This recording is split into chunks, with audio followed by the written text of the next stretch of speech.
So today we're going to talk a little bit about activation energy. We haven't done activation energy before, but we've done the diagrams that go with this. Only we're just going to make them a little bit more detailed today to actually what's taking place here. So we're going to talk about potential energy diagrams again, a little bit of review stuff, and we're just going to kind of relate that to something called activation energy here. Reactions are caused by reactant particles colliding together. So reactions take place. In order for reaction to take place, molecules have to collide together. For example, CH4 and oxygen, a combustion reaction. There has to be collisions between them. They actually have to have a proper orientation, so they have to collide in a specific way for the reaction to take place, and they have to occur fast enough. So even if they bumped into each other, if they kind of just bump into each other, probably nothing's going to happen. They have to they have to slam into each other and basically reorientate themselves in the correct position, okay, and for it to become carbon dioxide and water, for example. All right, so there's a lot of stuff that takes place for a reaction to actually go through with it, right? So that only occurs.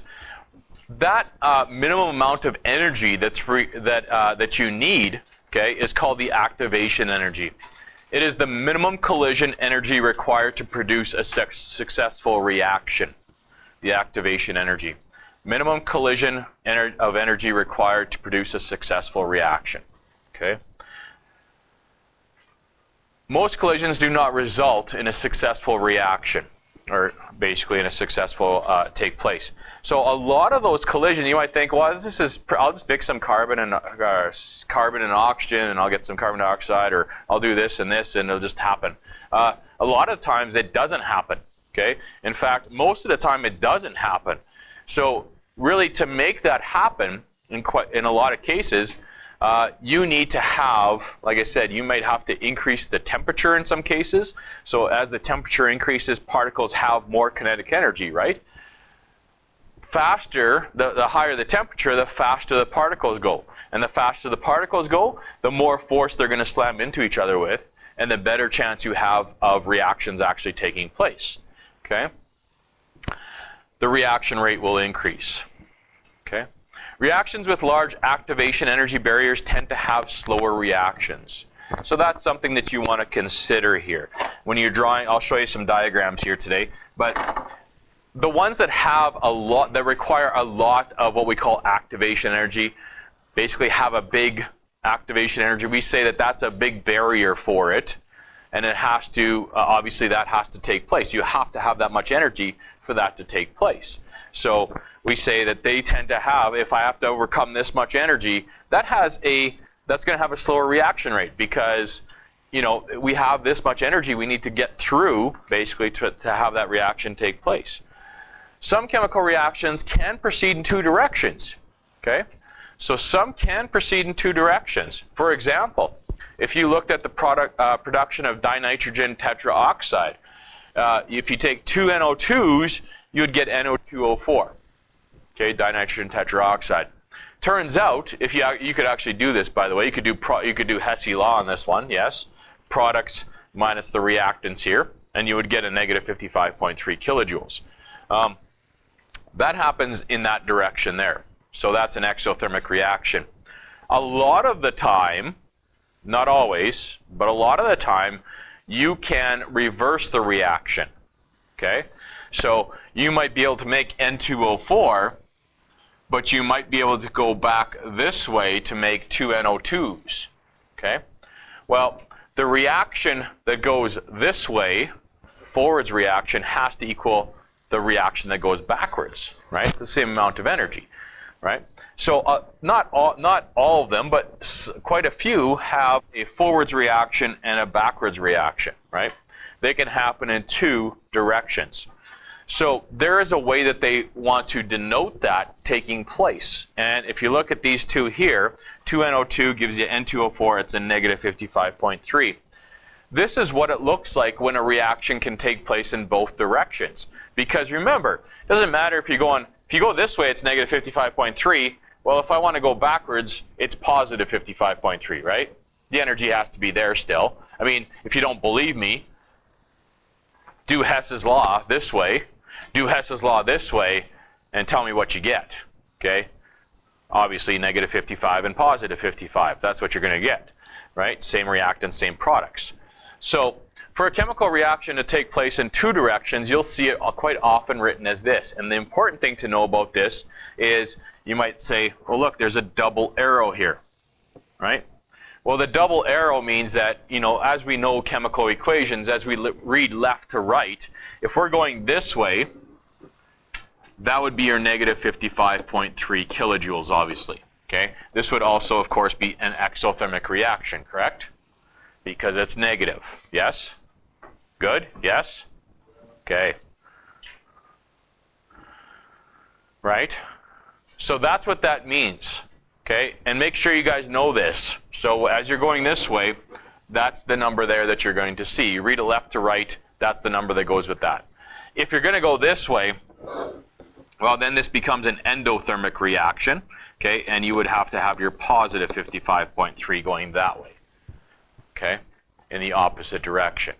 So make sure you understand that in case there's any questions that are associated with that kind of look for this, all right?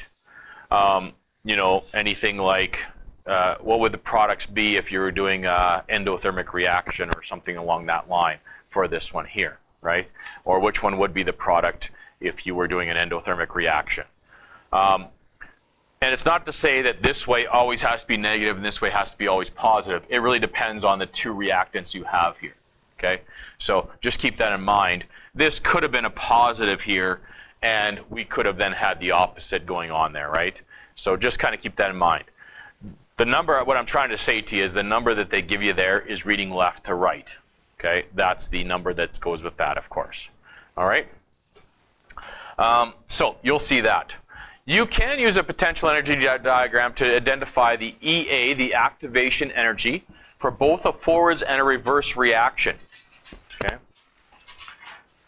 The peak of the activation energy, so the peak here, is called the transition state. In other words, the changeover point of the reaction.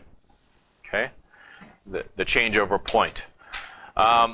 And what that looks like is something like this here. Now you'll notice once again, okay, an EP diagram can be used for both the forwards reaction and the reverse reaction. So we got really two different things we're talking about here. We're talking about going forwards and we're talking about going backwards, and that comes back to this here, okay? Activation energy for that. Now, here is an example of an endothermic potential energy diagram with activation energy, okay? Before, when we talked about potential energy diagrams in lesson 1 or 2, you guys would have done this, and you wouldn't have worried about the activation energy. You guys would have did something like this, me, right? True? Okay? This one's more detailed. In other words, they're telling you how much energy it requires. Okay, the minimum amount of energy, basically the activation energy for the forwards part and the reverse part. Is delta H still the same part here? Yes, it is. Okay, delta H is always the difference between the products and the reactants. That hasn't changed. That's the same as before. Look, delta H, remember back to lesson 2? Delta H here would have been a positive something or other, right? And it's between the reactants to the products. You would have done something like this.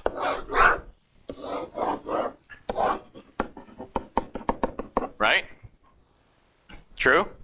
Reactants to products, right? Same thing here. Okay, look. Reactants to products, delta H, right there. Okay? So it's the same thing. However, there is, like I said, a minimum amount of energy to get these reactants to change into the product, basically for the forwards part of this reaction, to get to that transition state where all the reactants are going to change into the products. That's this here. This is the EA forward, all the way from the reactants to the top part of this graph. So the most important thing you need to know, well, one of the most important things you need to know about this graph is what is the activation energy forward and what's the activation energy in reverse. Okay? So from the reactants to the top, and you might want to write that down somewhere, from the reactants to the very top of this graph is always the EA forward part, okay? That's the forward part of the reaction. That's the energy it takes to go forwards with this reaction. So here's my reactants. Here's the minimum amount of energy before they're going to change into the products, okay? So that's your minimum amount of energy for the collisions, all that stuff that take place. Now, like I said, with a lot of reactions, there's also, we can go forwards, but we can also go in the reverse direction, okay? So in the reverse direction for this particular one, okay, it is from the products to the top of this graph, okay? That is the reverse reaction part, okay? So you have to know where those two labels basically, the forwards activation energy and the reverse activation energy. Know where those are on the graph, all right? And it turns out that if you want to find delta H, okay, yes, you know, products minus reactants or whatever kind of thing, yeah, sure. But you're going to, there's a formula that'll help you do that. It's the EA forward minus the EA reverse. And if you subtract those two, that would give you the delta H part, okay? And before, you didn't know that it was the forwards reaction versus the reverse reaction. You didn't know that. But that's the only difference here, okay? So, you know, products minus reactants, still kind of the same thing, okay? Look, if you do products minus reactants, right? Products minus reactants, you're going to get a positive, are you not? Because the products are higher potential energy. Let's say this was 500 and this was 200. Well, 500 minus 200 is a positive 200, right?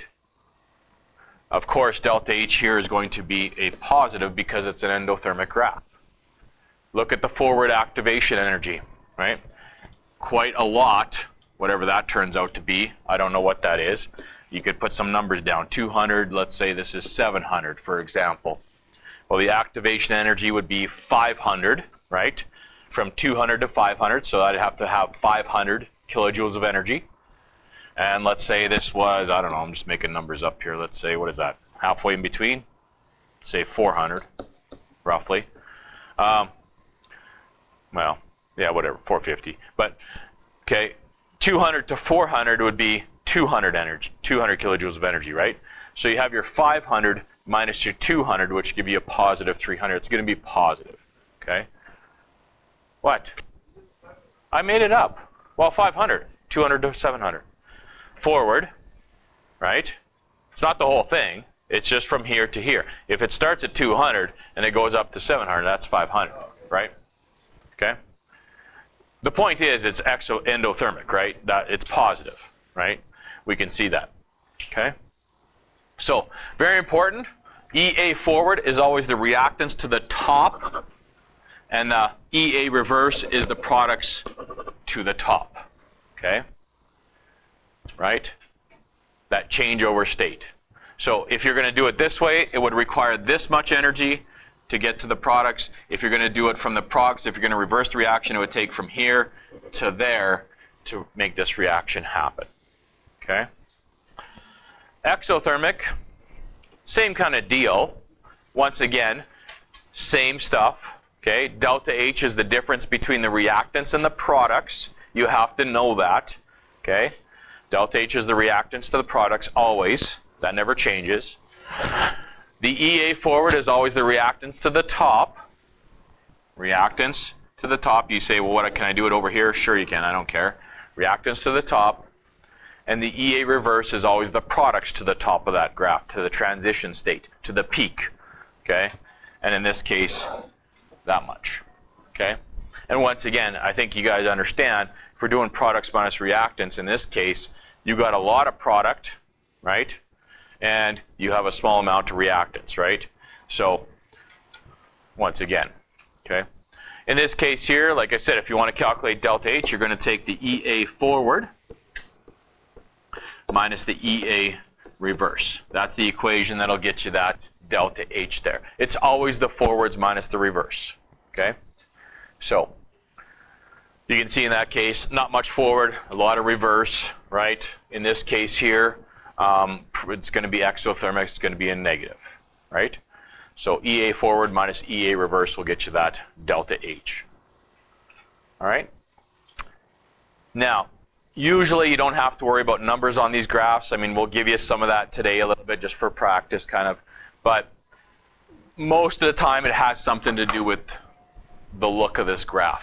So where is the activation energy for the forward reaction? Where is it for the reverse? What's delta H? Where would you find that? Et cetera, et cetera. And if you see this type of graph, also know that, of course, you're going to be dealing with activation energy. If you just see a plain old regular graph like this here, okay, then you're just probably talking about delta H, products minus reactants, yada, yada, yada, basically what we did before, potential energy diagram, et cetera, et cetera. So lesson 2 kind of stuff, or 3 or whatever it was, 1, okay? So just know when you see this type of graph, it's probably going to be something to do with activation energy. The other time you'll see this graph is when we talk about catalysts, okay?